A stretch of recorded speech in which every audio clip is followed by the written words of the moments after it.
പലതരത്തിലുള്ള തട്ടിപ്പുകളും നമ്മൾ കേട്ടിട്ടുണ്ടല്ലേ. ഇപ്പോൾ ഡൽഹിയിൽ നടന്ന ഒരു തട്ടിപ്പാണ് കേട്ടോ പുറത്തു വന്നിരിക്കുന്നത്. നമ്മൾ എത്ര ശ്രദ്ധിച്ചാലും നമുക്കും പണി കിട്ടുമെന്ന് സൂചിപ്പിക്കുന്നതാണ് ഈ തട്ടിപ്പ്.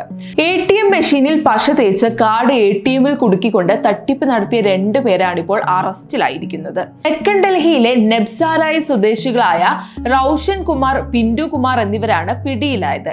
ഡൽഹിയിലുടനീളമുള്ള വിവിധ ATMകളിലാണ് ഇവർ തട്ടിപ്പ് നടത്തിയത്. ഇത്തരത്തിൽ 50-ലധികം തട്ടിപ്പുകളാണ് ഇവർ നടത്തിയത്. ഇതുവരെ 9 ഇരകളെയാണ് തിരിച്ചറിഞ്ഞിട്ടുള്ളത്.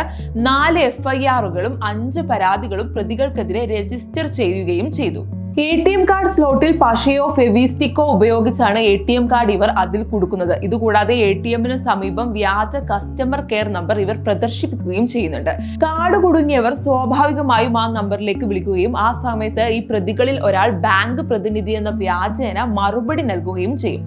മറ്റൊരാൾ ഉപഭോക്താവ് നൽകിയ പിൻ നമ്പർ മനഃപ്പാടമാക്കുകയും ചെയ്യുന്നു. ഇര പോയതിനു ശേഷം കുടുങ്ങിയ കാർഡ് പുറത്തെടുത്ത് ലഭിച്ച പിൻ ഉപയോഗിച്ച് പണം പിൻവലിക്കുന്നതാണ് തട്ടിപ്പ് രീതി എന്നാണ് പോലീസ് പറയുന്നത്.